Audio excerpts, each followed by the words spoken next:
ఈనాటి ఈ విలేకరుల సమావేశానికి జనసేన పార్టీలో ప్రధాన కార్యదర్శులు బోన్మేన్ శ్రీనివాస్ యాదవ్ గారు, విజయ్ గారు, అదేవిధంగా విజయవాడ పట్టణ అధ్యక్షుడు పోతిన్ మహేష్ గారు, కార్యదర్శి విజయశేఖర్ గారు, ప్రకాశం జిల్లా అధ్యక్షులు రియాజ్ గారు, చిత్తూరు జిల్లా అధ్యక్షులు డాక్టర్ హరిప్రసాద్ గారు, చేనేత విభాగం బాధ్యత వ్యవహరిస్తున్న చైర్మన్ గారు మా మంగళగిరి నివాసి శ్రీనివాస్ గారు, అదేవిధంగా కార్యదర్శి అమ్మిశెట్టి వాసు గారు.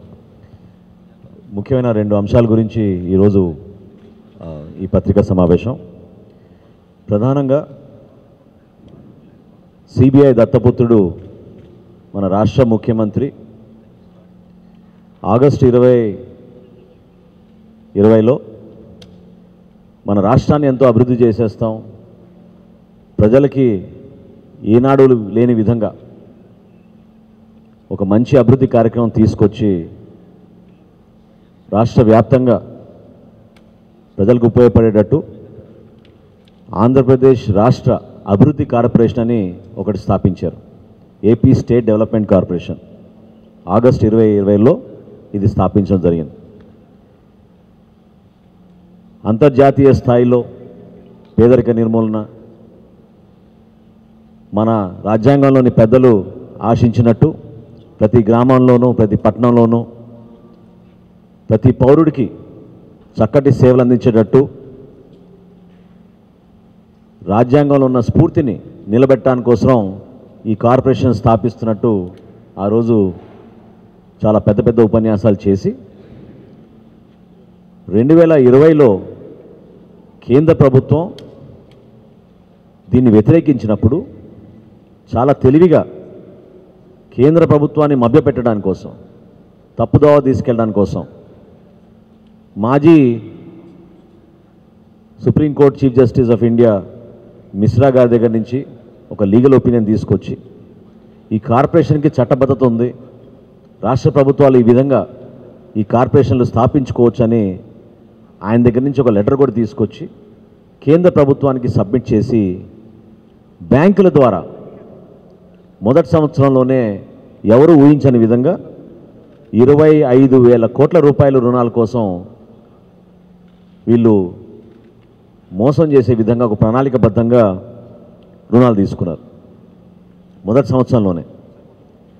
వీటికి భవిష్యత్తులో రీపేమెంట్ చేయడానికి బ్యాంకులు షరతు కట్టినప్పుడు ఎస్క్రో అకౌంట్ ఓపెన్లు చేసి రాబోయే రోజుల్లో ప్రభుత్వానికి వచ్చే రాబడి ట్యాక్సుల రూపంలో, అడిషనల్ ట్యాక్సెస్ రూపంలో ఇప్పుడున్న ప్రొజెక్టెడ్ రెవెన్యూని చూపించుకుంటూ ఇంకా అదనపు నిధులు మేము సేకరించుకుని ట్యాక్సుల రూపంలో ఈ రుణాలకి మేము రీపేమెంట్ చేస్తామని ఆ రోజు రాష్ట్ర ప్రభుత్వం బ్యాంకులను ఒప్పించి రుణాలు తీసుకోవడం ప్రారంభించారు.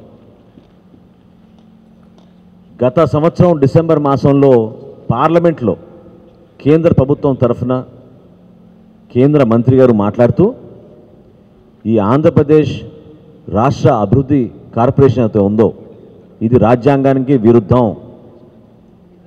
It violates all constitutional principles,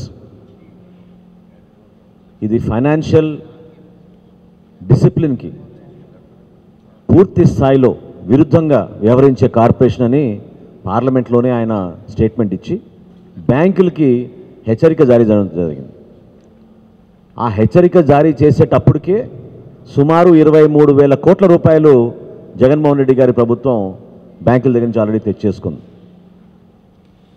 ఈ 23,000 కోట్ల రూపాయలు దేనికి వాడారంటే అమ్మ ఒడికి, చేయూతకి, ఆసరా పథకానికి వీళ్ళు దాదాపు 7.75% నుంచి 9.5% వరకు వడ్డీలు కట్టుకుంటూ ఈ విధంగా రుణాలు తీసుకొచ్చి ఈ రాష్ట్ర ప్రభుత్వం చేపట్టిన సంక్షేమ కార్యక్రమాల కోసం ఈ నిధులు మళ్లించారు. ఎక్కడ కూడా అభివృద్ధి అనేది, ఇన్ఫ్రాస్ట్రక్చర్ డెవలప్మెంట్ అనేది, ప్రజానికానికి ఉపయోగపడే సుదీర్ఘమైన ప్రణాళికతో రూపొందించిన కార్యక్రమాలు ఏవి కూడా చేపట్టలేదు.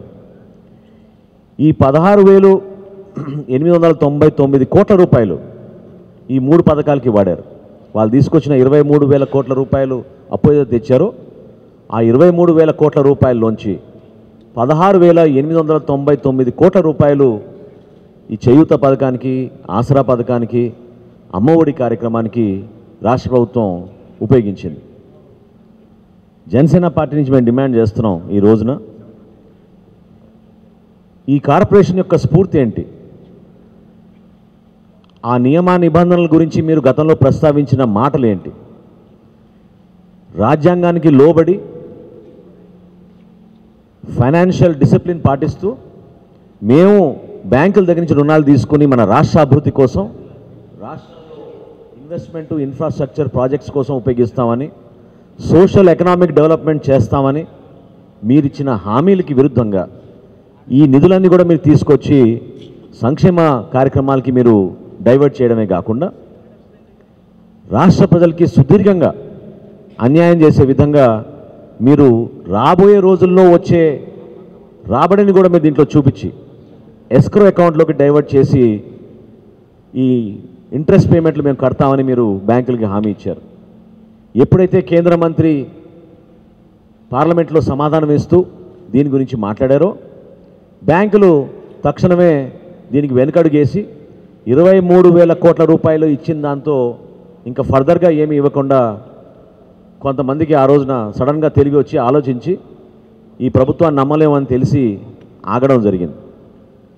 కానీ మీరు ఖర్చు పెట్టిన 17,000 కోట్ల రూపాయలు ఈ 3 పథకాలకి మీరు ఇచ్చింది, మిగతా 6,000 కోట్ల రూపాయలు ఎక్కడికి పోయినాయి? ఇది ఎవరి అభివృద్ధికి ఉపయోగపడింది? ఏ ఒక్కరి అభివృద్ధికి ఉపయోగపడింది? ఈ 6,000 కోట్ల రూపాయల గురించి ఎందుకు మీరు శ్వేతపత్రం విడుదల చేయరు? దీనికి జవాబు చెప్పాలి రాష్ట్ర ప్రభుత్వం.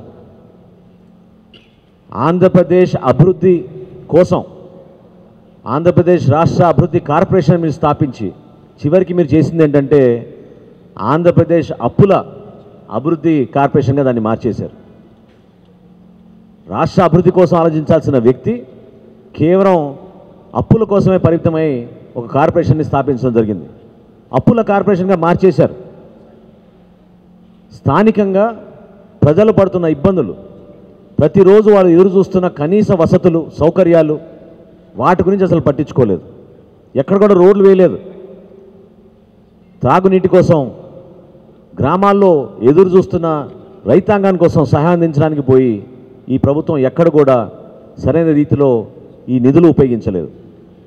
దీంతో పాటు ఇంకా ఆశ్చర్యం కలిగించేది ఏంటంటే స్కూల్స్ కోసం, హాస్పిటల్స్ కోసం, ఇన్ఫ్రాస్ట్రక్చర్ డెవలప్మెంట్ కోసం నిధులు వాడుతున్నాం అని చెప్పి ఎక్సైజ్ రెవెన్యూస్ విపరీతంగా పెరిగేటట్టు ప్రభుత్వం ప్రణాళిక సిద్ధం చేసుకుంది.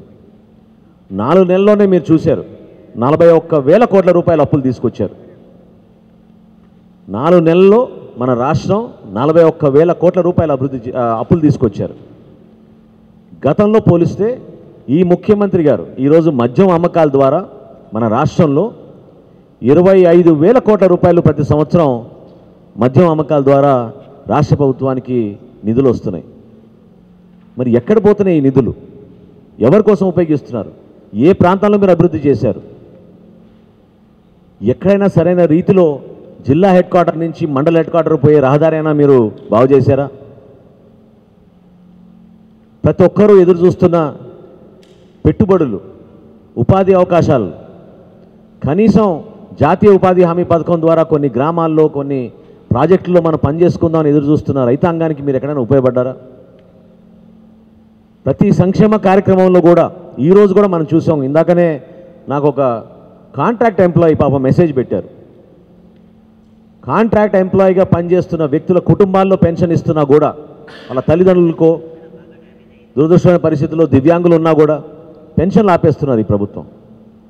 మాకు కాంట్రాక్ట్ ఎంప్లాయీస్గా మేము ఉండదలుచుకోలేదు, మాకు అన్యాయం చేయబాకని అన్నా కూడా ప్రభుత్వం నిర్దాక్ష్యంగా పెన్షన్లు తగ్గించేశారు. జగనన్న కాలనీలో జరిగిన అవినీతి, ఆ విధంగా డబ్బులు మళ్లించి ఏ విధంగా కార్యక్రమాలు చేశారో మనందరికీ తెలుసు. ఎక్కడ కూడా ఈ రాష్ట్రానికి సంబంధించిన అభివృద్ధి కార్పొరేషన్ ఏదైతే స్థాపించారో దాన్ని ఉపయోగించే విధంగా ఈ రాష్ట్ర ప్రభుత్వం వ్యవహరించలేదు. అసలు ఏమైపోయింది ఈ కార్పొరేషన్? ఈరోజు మేము ప్రశ్నిస్తున్నాం. మీరు అంత హడావిడి చేసి 2020లో అద్భుతంగా అభివృద్ధి చేసుకొద్దాం మన రాష్ట్రం అని చెప్పి ఆంధ్రప్రదేశ్ స్టేట్ డెవలప్మెంట్ కార్పొరేషన్ మీరు స్థాపించారే, ఈరోజు ఏమైపోయింది ఈ కార్పొరేషన్? కేవలం అప్పుల కోసమే పరిమితం అయిపోయి ఇది రాజ్యాంగంగా విరుద్ధం అని కేంద్ర ప్రభుత్వం అన్న తర్వాత దాని గురించి ఈ రోజున ఊసే లేదు, మాట్లాడిన వ్యక్తే లేదు. ఈ 6,000 కోట్ల రూపాయలు ఎక్కడ పోయినాయని మేము ప్రశ్నించడానికి కోసమే ఈరోజు మనందరం కూడా ఈరోజు ఇక్కడ సమావేశం ఏర్పాటు చేశాం.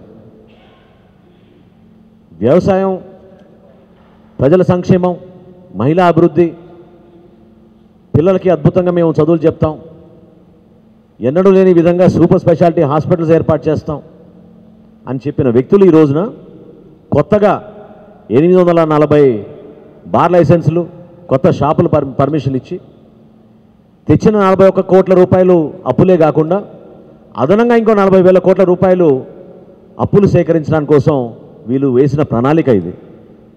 కొన్ని జిల్లాల్లో అయితే చాలా ఆశ్చర్యం కలిగిస్తోంది.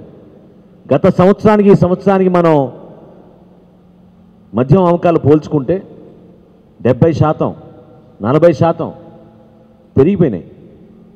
ఇదేనా మీరు కోరుకున్న మద్యపాన నిషేధం?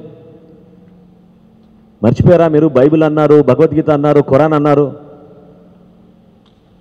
మీ దగ్గర కాపీలు బహుశా మీ దగ్గర లేవేమో.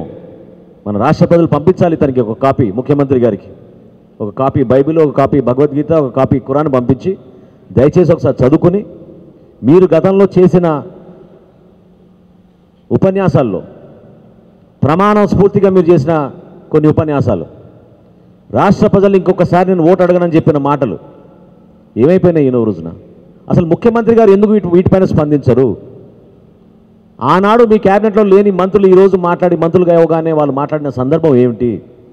ఎందుకు ప్రజల్లో ఈ విధంగా మీరు తప్పుడు సమాచారం ఇచ్చి ప్రజల్ని కన్ఫ్యూజ్ చేయడానికి మీరు ప్రయత్నం చేస్తున్నారు?